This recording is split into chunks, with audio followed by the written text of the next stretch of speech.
Balimau, amena abo fili bado kono. Et jatika wale mogobe ka bara min ke yala sulamea de donwa ou be sulamea ta différence jumembe sulamea ni jatika wale mogobe ka bara jugu min ke ka marfata ko fuga dina diaguya mogo kam mena malion bo fili bado la kono malion bi video toko de ko film terminé ainsi ka be ka tasu malion anya bala clef line mogo chama be ka bo ka kuma chama fo sulamea uma ay Solomon koloshi ay ta misiri ko nawla ol de bes ni mo kon ko fe abeta Sékou Touré kuma do ko l'ennemi de la révolution c'est la confusion mbe fa mali fa mo kan kuma iname malende bi kuma bi virote ka dabo ko asimi beta ni virote asimi contrôle ni viro be asimi yera deme aka fanga kono ni viro be mali de nyuma be deme ni fanga konana parce que amam faso fe be na ni guerre civile ne ta la de lula kuma mo be ka fobi mali fa mo waya la mede uko ko sulamea ko debe ka man blaka ni barake ko kata siraw tege sulamea tede malion sulamea ban fi amena kuma fla de be ameno répondre do fana be ka fo ko arabu jonya aba kalama ko arabu malien den do be oli arabu ya bo kalama mogo be wala malam arabu de nere sumo la arabu bala walai nere ka anga famille kono arabu bala donc arabu do ye malien yere di ka fo ko bora ifo tede arabu mali nord jatimene arabu be o ngarabu be e Tombouctou amena nda do belabi donc anga na bi fili do kono nte jigi mo ko chawana nte ma shi do ya video ina me video ke bunyani karama kono nte ma shi do ya mais même mo la famille parce que na man kolosi ame jamana ya ambe ayere be don confusion kono mali ni mogo mumbe kelela bi marfatigu utoga de ko marfatigu awobe kelani marfa de fanai ute kele ko kataka ba almami doma ute kele ko kata fo ko ntabolo de nodu ute kele no ide na yo jedro abe ka ni muka abe ka fanga de dijugu mabo kalama maintenant mena malien mena historiquement mena kuma do fo malien nyana et ni mana ko ndabe na di ni wati damanama de konnana parce que tubabu nu fleni nous be fait ki ga jamana fenge nous ma rébellion créé ou beta ni jatika wale moko kan barajugu créé sirita fleni ogo kale be fe kana ni sulamea de siri aye fanga tatoro ay karabati du an to ube kadibi donc ni marfatigi fe fleni ou te ala ko kelela ou te sulamea ko kelela mena do histoire do kono ko nyafo bela jelengana anga sigi anga mogobaw parce que ame do mangame no ante arabu ka religion fait amanga mogobaw de ka religion fait Mali mogo babe se ka teme Sunjata Keita ka Sunjata kuye Sulamedi aita kana dane de la kanade nebe ka fefe fo aita Google kono ne recherche de ke nebe na kuma mu fona be ne abe recherche de ke parce que ne mena nebe kuma ime anga sigi anga dambi koroma Sulamea ere anga dambi koro chama di chamanto kalama Sulamea damine de yani Sulamea kana arabu kumbe bolution de ke parce que chamanye bolution ni comment ni fo ne kanga dambe korowi awa kalama ko ambo ko mun fana ke o boli ni chama fana bora arabu de fana fi abo kalama malem bi video karide mena detail ou 100 nogoyani na ka tunka sumaya ni mo ngombe faka débat fana ke y a pas de problème je suis prêt à débattre bonya kononte machi dogoya idée ça dit argument contre argument Sunjata Keita fleni atale a benakaw fe wakadu no e marakaw ka dugu Musa Tungara Sunjata Keita benakaw a benge ko Musa Tungara Sunjata Keita tali yara Musa Sulame to ko de keniyo Sunjata tali Sulame de Sunjata deme ka mande tiya dama Sulame da barake Sulame munu yake munu to ko fana fo nyana bi video kalide Malion Sunjata ka aferina Sunjata uye Sunjata kele Sunjata na ba ku gen Sunjata demi frère do ke Sunjata la antana do histoire bela Sunjata tarila ben dugu jumena tarila ben marakaw ka dugu de la wakadu Sunjata nato mori duru de dara Sunjata Keita ka Touré voilà Touré ani Djané Berté Cissé ani Aïdara voilà donc les 5 marabouts Touré Djane, Berté, Sissé et Haïdara. Au lieu de Dara Kap, c'est à quoi. Donc, voilà. Au lieu de Dara Kap, c'est à parce que histoire fanya kacha. Donc, moi, mon Dara Sunjata Ka. Kokana manden tigia mine. Menanda do kurukan fuka fana la tuguni. Munu meka fo kanga la koro. Mena chama bo fili la. Menti ma dogoya quoi. Nte machi dogoya. Ni do la mu fana kasi lobi ya fama quoi. Donc, Sunjata, munu yo Sunjata deme. Ka kelegeche ou dama. Kelegeche munu yo Sunjata deme. Ka mande mine. Sulama ou didou. Bon, yaro ankara toko me bula baranu ke quoi. Olu fenu be quoi. Ambo kunu ke. Ali mali almamin chama be no. Ni wo gibu bu place la o be se fenu na kare fede. Donc o fenu be quoi. O bolu e sekera nu yo antana dadu la quoi. Mais Sunjata yelema dona Sulame ala. Sunjata ke Sulame di. Anana manden tigiya mine. Awa mori nunu ne dana deme. Anana manden tigiya mine. Ka ke uruai. Ka sumangulu kate bali ka boyi. Ka ke manden uruai. O manden sigile kurukan fuga. No constitution. O kurukan fuga fana la Sulamea sebena okono. Et puis munu me yina rodoko. Sulamea damine. Mali donna Sulamea la ali arabu dugu chamanya. Est-ce que chamambo kalama? Mali dugu dobe obina arabu de be mo chamante ko woro de quoi. Ça y avait Tombouctou noro la kata kidali yorona arabu de be. Djeman dobe Mali kono le djeman de. E gamute djemanya, gamute tamashakia, gamute malien. Mali kono arabu malien be, malien arabu be. Ni eko kangana ke arabu ka joigni. Arabu demu ye malien oba bla kuna kibe feka alebo malien yala. A erreur ya chama soro ne ere soro. An fitina ma ne teriku ya arabu ni tamasheki di. Mogo bleni nflene nu mona nyoka imane Mali noro maîtriser ya. Mogo te réseau ka mumba a fait maîtriser ni.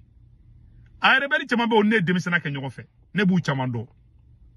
An demiseni ma ni rebellion kun fora. Rebellion ko kuma an ba fo de ko rebelu an ta fo ko tamashegu de an demiseni abolo quoi mais après an korbato de ne ya dongo nche ngonte munyuma fiu ne re akele ke ngukunu wele rebelu da Malion kumbe tamashegu wele ko rebelu de ukuntu wele ko tuareg de ukunta fo ko tamashegi de Malien chama kumu wele ko nunu ye buruda mawde ko ni rebelu de ko rebelu ko segu to garani rebel chendo te bena ya fe sankare kono an ne terege tamashegi do tar de la ka tan fi ne dogo ko kika rebel chani mana no ngo ngara ngara fo ko rebel bon ou fait ni ay ou chamaye marfa fana tan contre rodido ça me fait ka ni cours d'histoire de beka famia beki koloshi parce que kuma do be ba fo abeta rodo et puis chamambolo ko ni etagara sanno chamambolo ko anga histoire e biton kulubali nga histoire e récemment de ko Sunjata nungi tawati la Sunjata nga tanga korni biton kulubali kunte sur la média Babemba Traoré muye founder ku kanteke Babemba Traoré namba ngoso nayi ama ngoso danga mogo ba fefe a 99 be ku sur la média a be ku sur la média Cheba Traoré Babemba Traoré ngolu be ku sur la média Samori Touré kunte sur la média n'est-ce pas anga mogo ba chamambe mametla kanda dola amatla halibi donc Sunjata nana mandi Sunjata kale ka mande tigiya mene Sunjata yi Sulamea uye Sulamea do anga constitution kono Sunjata yi Sulamedi o temene ko fe tukuni John de tano ko fe uyo Sunjata fere do kumbe yaro Kanga Musa we Kanku Musa yaro tara nanga sanu ni fonye arabu ka dugula amena na usara fana tukuni yananga sei est-ce que Malien oba kalama ko Malien do de Amérique dugukolo découverte ke yani tobu kasia Malien munye Malien folo de sera Amérique dugukolo ka yani tobu kasia abo Malien to do o to de ko Abubakar D Sunjata frère Abubakar jamunjume Abubakar to ko jume o te sulama to ko dia mo ma fo de Amérique président koro de boraka fo ko tiana ko Malien dugubadi ko tiana ko Malien de folo sira Amerikia yani olu tubabu kana a video flanga jango la me. I think this point points to another common cultural thread between Mali and the United States. Mali has a proud and ancient history. It had 3 empires before Europeans first settled in what is now the United States. Malian explorers sailed the high seas and may even have visited America. All Americans, even if they know little else about Africa, have heard of the great and historical city of Timbuktu. Allah, ngoflene Malian, America de fleck and fota. Ko Malian Empire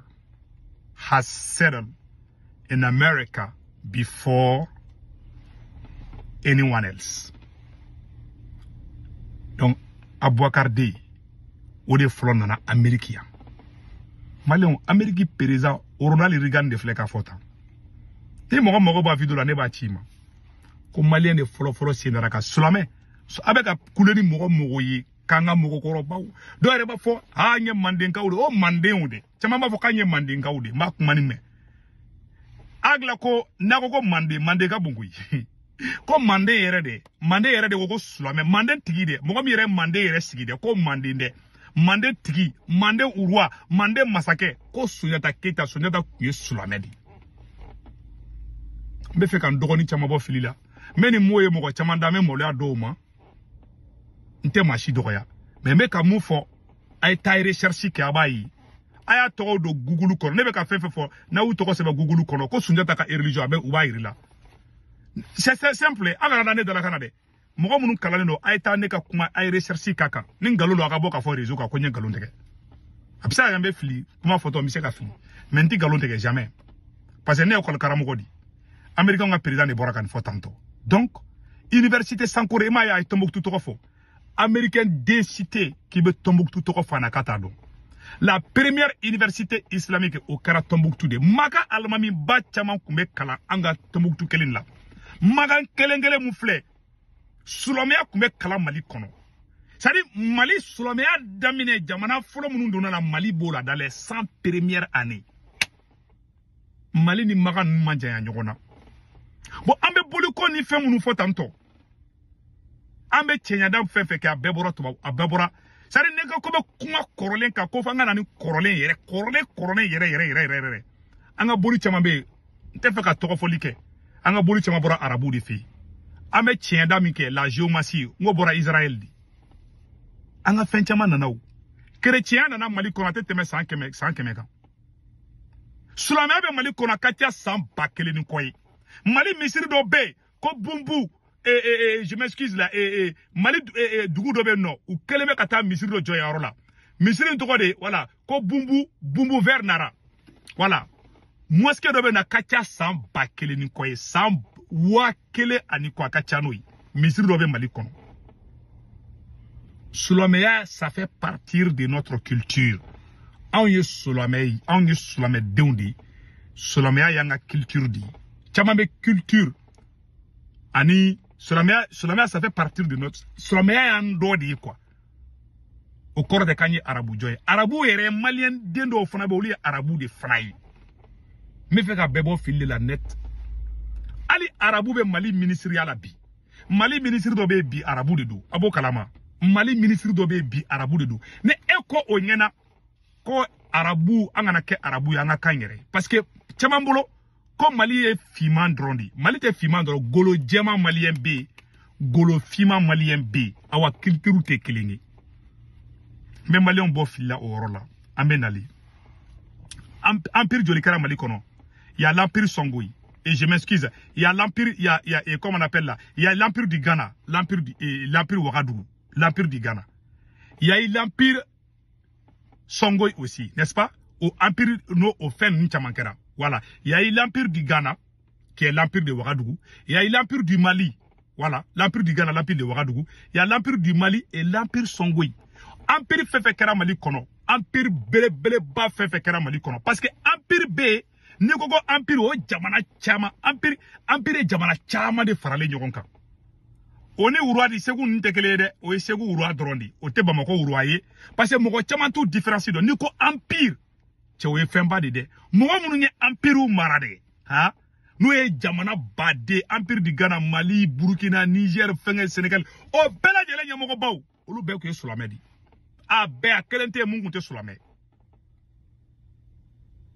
an ka masakɛba fɛn fɛn tɛmɛna an ka ɲɛmɔgɔba fɛn fɛn tɛmɛna n'an man disi gosi n'a ye a bɛɛ kun ye silamɛ de kana Soni Alibert la kana Kanku Musa la kana Sunjata Keita la Abubakar de o nana Ameriki kana tɔgɔ ta Mali ye jamanaba de a eta Tombouctou manuscrit mun bɛ yen la première université islamique a kun bɛ Tombouctou de maga alimami caman kun bɛna kalan kɛ yan donc hali an ka alimami dɔ an ka alimami caman bɛ yen nɔ kuranɛ durusu ye a b'a kɛ to dɛ kuranɛ durusu yɛrɛ la yɛrɛ voilà donc kuranɛ durusu la an ka comment on appelle la an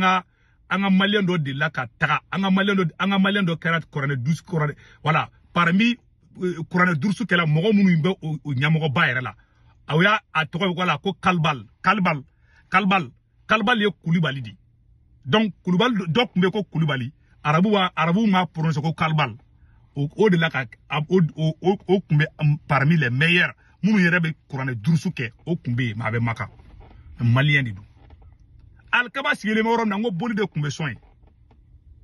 silamɛw b'a fɔra boli sɔn yɔrɔ de tun don ala de y'a yɔrɔ sanuya ka jɛya ka kɛ alikaba ye si je ne me trompe pas ni n filila fana ka fɔ ko n filila n bɛ mun kalama n bɛ k'o de fɔ quoi voilà donc o bɛɛ ye fɛn de silamɛya ye tiɲɛ de ye silamɛ nafigi bɛ yen parce que dɔw bɛ k'i profiter nin situation de la k'u bɛ mɔgɔw la gosi k'u bɛ maliyɛnw kunkolo fɛngɛ ka maliyɛnw kun gosi ɲɔgɔn na Mali autoritéw a ye communiqué ɲɛnamaw kɛ aw ka jamanadenw bɔ fili kɔnɔ bi vidéo ma dabɔ ko k'a simi dɔgɔya n tɛ maliyɛn kelen ta dɔgɔya nin vidéo la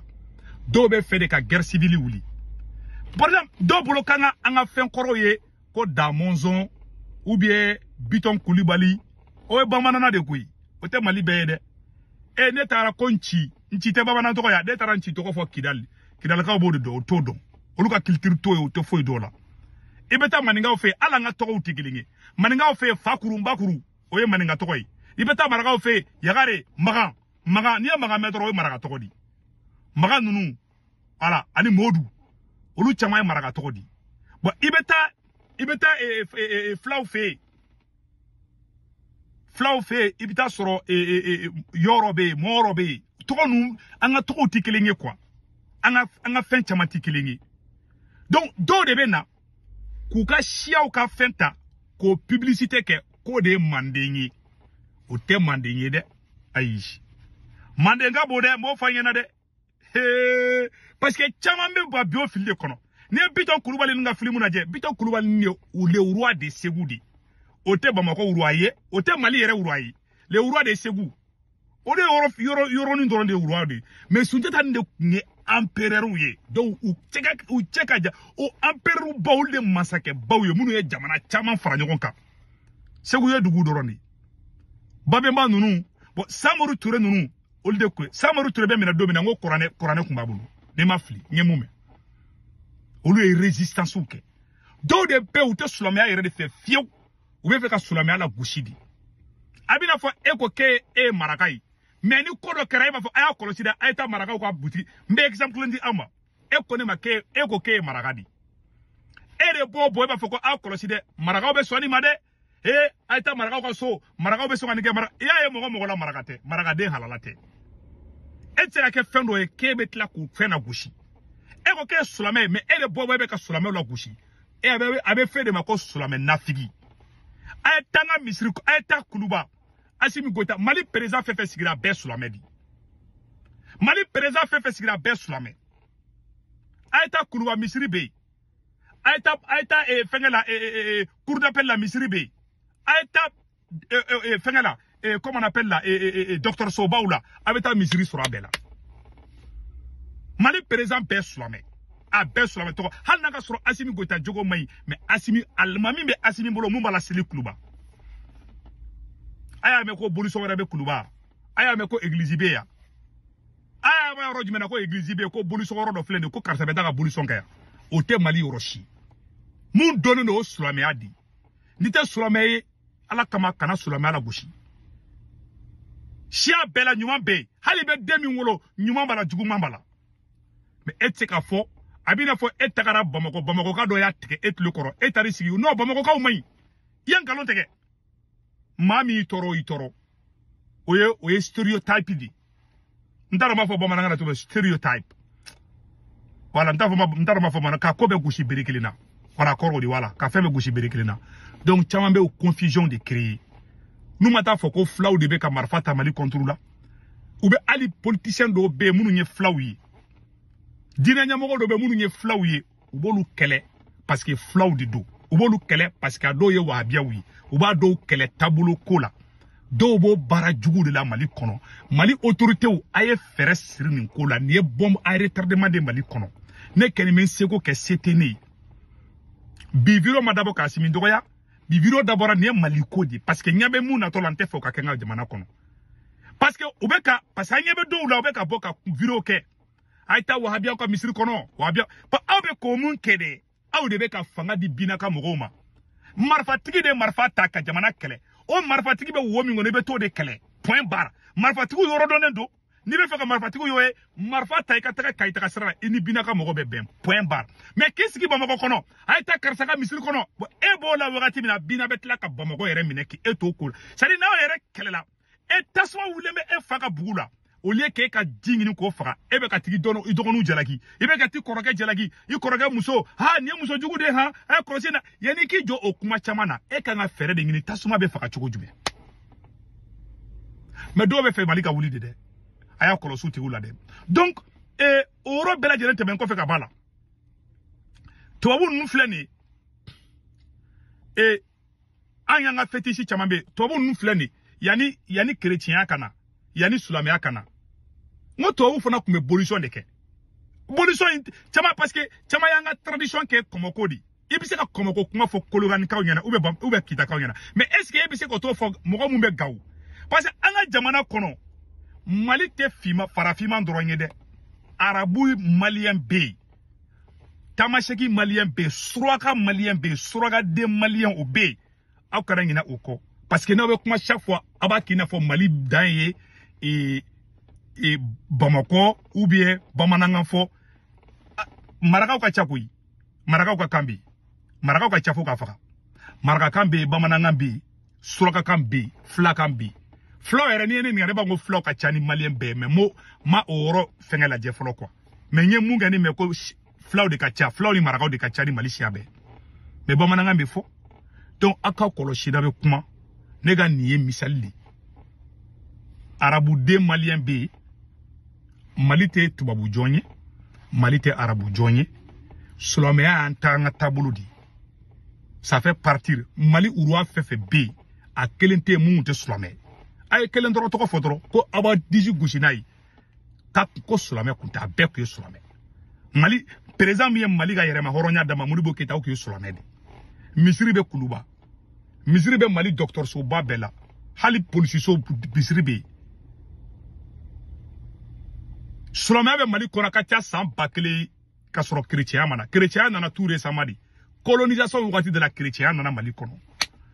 chrétien ka église folo ni ma fla jora kita di menma sen kurula fena to borongono kita mission na donc à peu près 100 ans 100 km chrétien nana mali kona tete me 100 km abana c'est pas parce que me ka chrétien na gosi mais ne be ka réalité de foi na quoi parce que do chess lembe anga siganga korole uma abe nga korole fefe fo munu nyoke kurugan fuga ni fenunu engo besikira sura mi adika ebe me na kuma do fana fanyana ama siga ma foko ala sago au sago abo korodo yara kuma ni kadni ongo sunyata le dara no kuma ni mande kurugan fuga au sigile ni kiri kun tegera kitara mogodo ka saga chwen ube ini koroge kelela ube ni muso kelela ni kiri kun tegera mande blon kono ni kiri jabi bora mambe kiri jabi di ina fo jiji o de ba fina bo ala sago isago kiri jabi de fleta o koro e sona krima o ma son krima ni e sona ma ba foko sago be ala nsona krima mais ni ma son krima ibe sona ka fiki ma son abe ira de ala sago e sago ate foko komo sago e sago ate foko boli sago e sago ate foko karsa sago e sago abe fo de ala sago e sago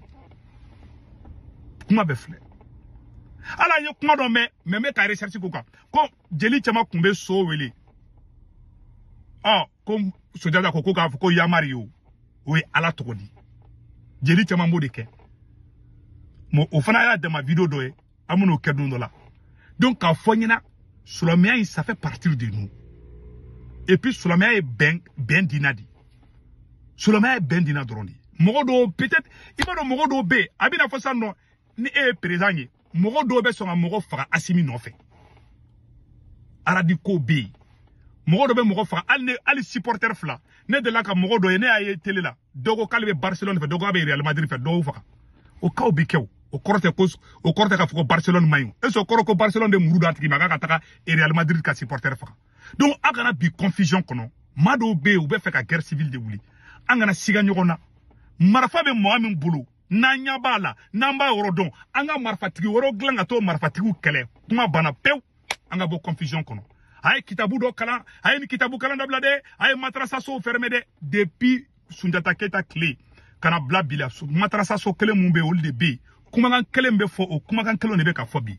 tout à la tata la kumakan fo ima gelema bamba ci wale barambe ka kebi silamɛya barate barami do tubabu da glan kana blanga jamana kono pour go bi se ka fere amma o doron didu mbora ko ro de fo bela jelingena shegna amala ma anga urwa munu fona la résistance les derniers résistants face aux blancs Samori Touré allez tubabu kele shegna amala no ye buya aidara fayi Oye wulika joke ka tubabu kele Cheikh Amala yake voilà ani Cheikh Oumar Tall ani Mahamad Abdoulaye ani Chouad Abdoulaye Chouadili olu be ko Solomon di ani Ferou Nounou ça dit que mu yere jora ko tubabu anteke tubabu ga jonye nu e marfaw taka tubabu kele abe Solomon abe que Solomon dit Tcheba Traoré Babemba Traoré mouné marfata he anteke tobuga jonye la résistance coloniale avec que Solomon dit encore dit ça donc on boit une vidéo que vidéo jera on te fait vidéo ka jenya donc vraiment aya kolosi maw kana bla filila anga jamana badi anga jamana yi Solomon dit oui tient dit et je suis très fier de ça voilà. Silamɛya be adamaden dusuku jedi mais arabu den malien be la première l'université de Sankore ngo ali chino be fola ali américain ka araper ba togoda donc ne balmaw ni dona ma min kasila ba ketu ni ne kundu a kolosi de Mali autorité mo akatu ka sensibilisation ke sinon mado be na futne wulanga jamana kono ne nyabu mo la de ou te ben fait afara ko imam digo be na toro do wula ka orobe ke mangai do be mo ko kela do be hen kelela Tongo de Mali.